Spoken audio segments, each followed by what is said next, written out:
welcome back to another episode of Unplugged TV. Sunny, not so hot Australia. During the last week I have not fully charged my car again. So I continued the test and I have not fully charged the car. So I only went up to about 85, 90, 95%. Never fully charged. And again this morning 0.1 ampere hours drop, which brings me down to 35.4 ampere hours. So 2.6 ampere hours down from the maximum capacity the brand new battery should have. Well, there's no change. Regardless what I do, there's no change. If I charge on 6 amp, on 10 amp, on 15 amp, if I give the car a rest, if I drive off immediately after charging, if I don't charge fully, this is all no difference at all. The battery goes further down every couple of days, and this is drop number 11 now, so 1.1 ampere hours down since I picked up the car. That was on the 30th of January, and today is Friday the 1st of March. So the whole February down, down, down, down, down. Look at this shit. I wonder why we don't see a 0.5 ampere hour drop, but I'm sure they will come unless Mitsubishi figures something out before. So we just continue driving the car as if nothing has happened.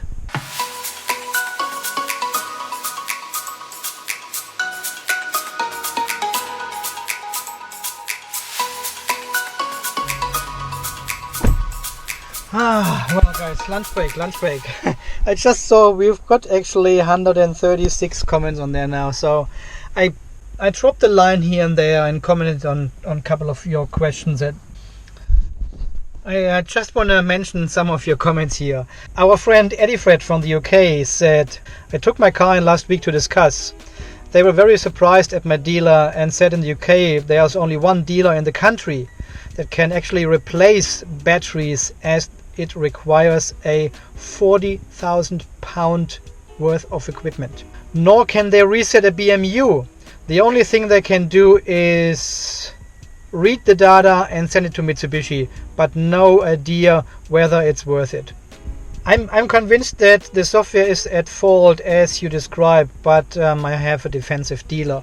Well, Eddie Fred, this is of course there's no 40,000 pound of equipment necessary to change the battery. That's just, there's no, Mitsubishi Motors Australia has advised there's no special equipment needed to replace the battery. All the tools they need, they already have at every Mitsubishi dealer worldwide. The only thing they need is a high voltage training license, obviously, to disconnect the high voltage parts of the battery. The BMU reset and all the other procedures like the cell smoothing procedure and the DB cam can be performed by any dealer as well. This is their standard diagnostic MUT3 device, the MUT3 device, which every Mitsubishi dealer has as well. They hook it up to the car, select whatever procedure they want to do, and off you go. It is all described in the workshop manuals, which they should have as well. So what they tell you is just not true. I don't know why.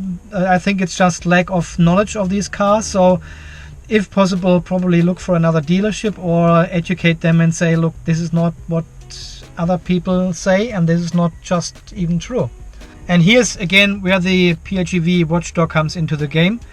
You can measure your own battery, you know what's going on, you do a printout, you take it to the dealer and you show them what your state of health of the battery is and how the battery performs. So probably I'm not sure if you should stick with this dealer actually.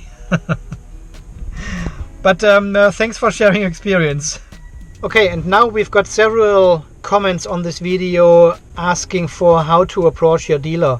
Because people are now keen to get the cars into the dealerships now and get these procedures done to reset or recalibrate the BMU to the battery, of course. And they don't know exactly how to talk to the dealership and what to say and everything. So Again, here a good starting point is the PHEV Watchdog app, of course. You do some printouts, you show your dealer the state of health and state of charge and EV range of your car, and talk him through what to do. And the best example are the cars we have done here in Australia so far, which are not showing any degradation anymore, and you got the full EV range back. We still haven't heard back from Mitsubishi officially yet if these procedures are now being endorsed by Mitsubishi Japan to all dealerships worldwide, if there will be a change in procedures, if this will be a yearly or twice yearly maintenance requirement for the battery recalibration with the BMU. We don't know. But I would say first thing, of course, is talk to your dealer and say you're not happy with the range anymore. Obviously, there's something wrong with the battery or with the software. Well, of course, get them to subscribe to my channel, of course, if they want the news. And yes, start the conversation with them, provide information to them, provide the data, be proactive and work with them together. This is probably the main advice I can give all people now who wants to recalibrate their software to the battery. Work with your dealer together so they understand what is going on and what needs to happen to make this all work again.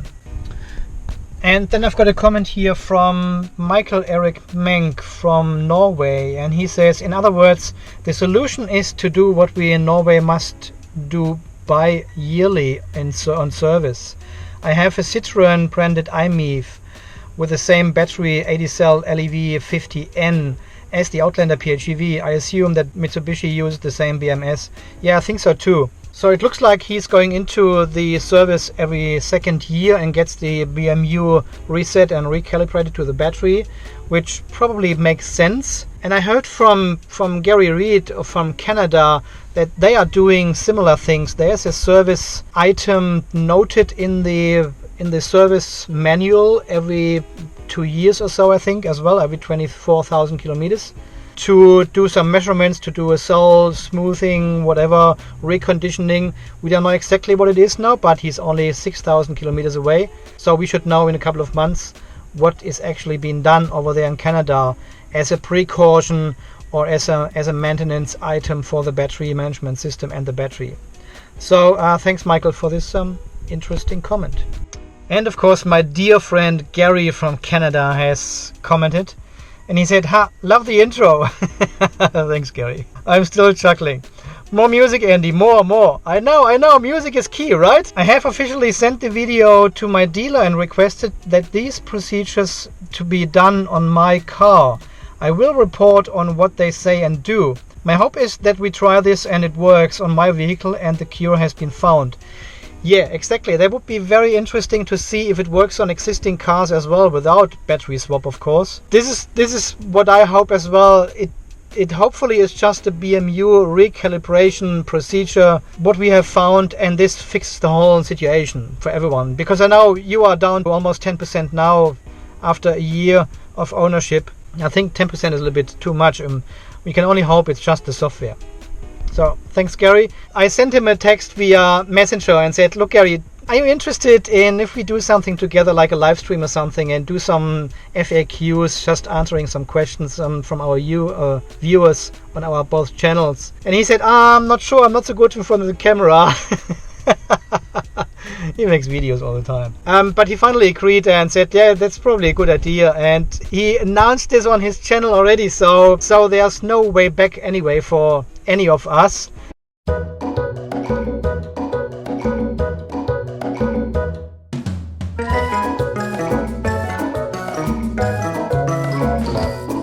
We will get in contact again together and we'll find a date and time which suits most of the viewers of our both channels to watch, and then we make a live stream for 6 or 7 hours or so, I don't know. And Stephen Lane says, what great work. It makes so much sense that it's primarily just a software problem.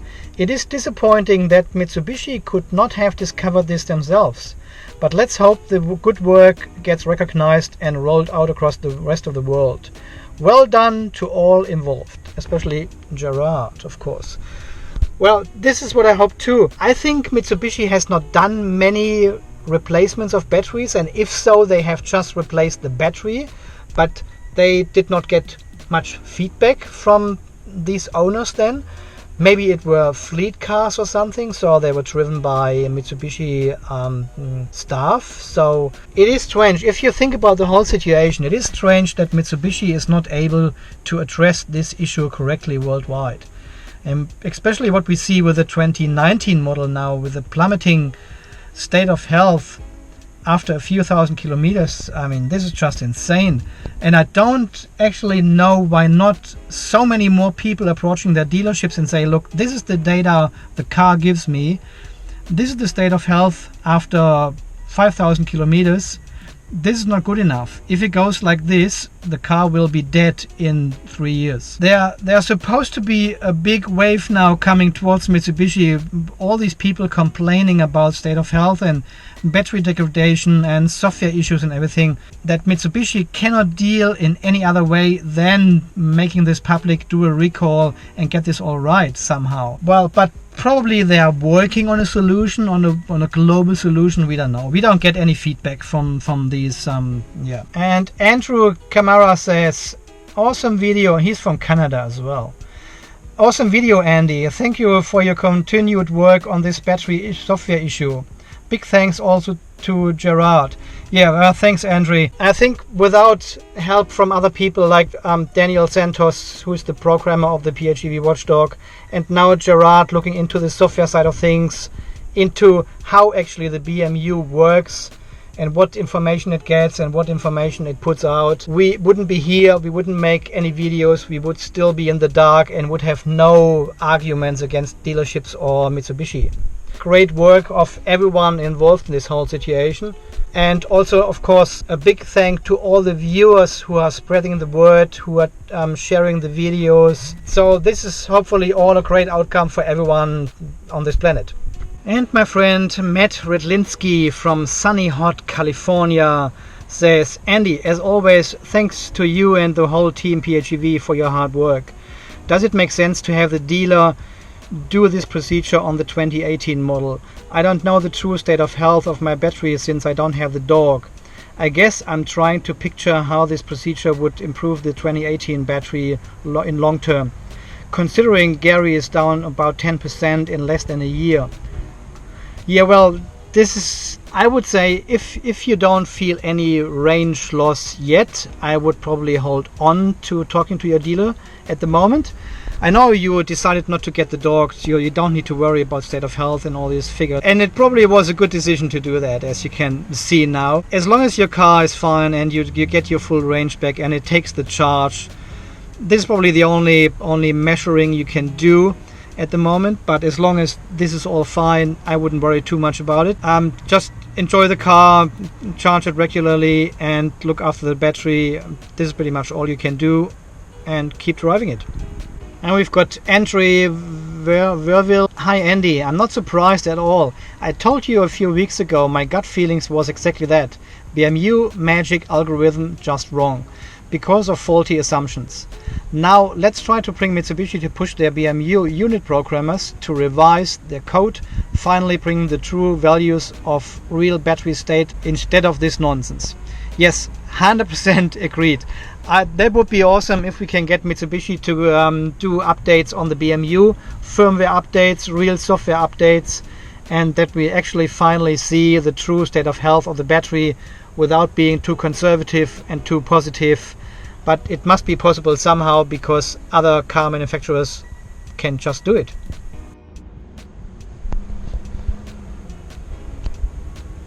And we've got Marco Tree, and he says it makes sense. This would also explain the slow improvement some people see with deep discharging. It writes better data into the bottom register. And this is exactly right. That's what we have experienced in on the Facebook forums when people share their experience with that. They basically deep discharge the battery down to 25%, or maybe some of them even lower, and then fully charge the car slowly up to 100%. And this of course tells the BMU, well, there is more capacity available than you actually think, and over time this bottom register, what I've explained, is filling up with better values. And from what people told us on Facebook forums, it takes a while to do that, and this is pretty much in alignment what Marco just said here in this comment. It takes a while because the bottom register, from what I understand, is fairly large, and it takes a lot of figures and data. So you need quite a long of time to put the right data and information in there to make the BMU rethink its calculations. It all makes sense, but it should not happen. My friend Davinian Dude says, from Adelaide, South Australia, "This is fantastic news, Andy. I can't wait to find out if this cures your car and others, of course. What's great in your case is you also have a brand spanking new battery as well as the software fix. Hopefully." Team PHEV's work means that these cars should be a lot more viable on the used market as well as on the new. I'm pretty excited. Yes, I am excited too. And you are totally right. If this all works out and we just have to do these procedures to get the battery right, to recalibrate everything, the cars would be worth a lot more than actually now, because everyone knows the car is a lemon in terms of battery degradation, in terms of range over years. And if you buy a used one, I'm not sure if this is a good idea. If you buy a new one, I don't think this is a good idea either, because the 2019 model sucks at the moment totally. So yes, we need this cure to fix the car, to make it more viable, and it starts actually working as expected and designed.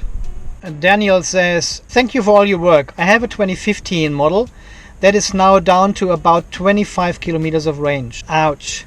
Service appointment in a couple of weeks. We'll try to make them to do the cure. The best solution would be if Mitsubishi could improve the BMU with a firmware update. An interim solution would be that they perform the cure at the annual service." Yeah, thanks for your comment, Daniel. Yeah, that's 25 kilometers is very low, and this is predicted to be around probably 65% state of health or something from what I would expect. Absolutely, talk to your dealership and say, look, this is not good enough. Do these procedures, do a reset, a cell smoothing and the DB cam, and see what's going on afterwards. It can only get better, really. And please, if they do it, report back. And the last comment from today is from Oboe. "I doubt that this is the real cause for the degradation of the battery. It might correct the calculation of the state of health, but I cannot see how this affects the charging process." Okay, and then he goes on with all the voltages and stuff like this, so he explains what's actually happening while the battery is charged. By the way, Andy's last videos of the driving range with the new and the old battery shows that the range is much larger with the new battery. If your theory is correct, the state of health must influence the charging process. Otherwise, the battery has real degradation, and this cannot be prevented with this cure. Absolutely right, but my experience is a little bit different. When they did the reset on the BMU end of 2017 with the old battery, the range was back as well. You are right in saying the state of health has an influence on the charging algorithm, on the charging of the battery. I agree with that. If you are right and the battery has real hardware degradation. So, and I guess we are just at the beginning of finding out what is actually wrong with the car. This is all very theoretical, what we are talking about right now, and this is all from our experience, from what we have tried, from what different dealerships have tried with the car, and we are trying to put all this information together and to make sense out of it.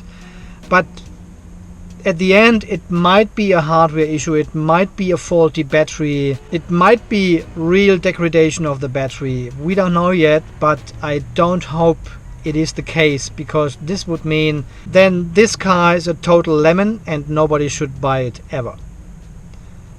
Okay guys, there are so many more comments. I mean, I can't possibly address them all right now, so please jump into the comment field and help each other out, share your information in there and help me answering these questions over there. Okay guys, so far this little FAQ explanation of some of your comments and questions on this PHEV-Fix video from last Sunday.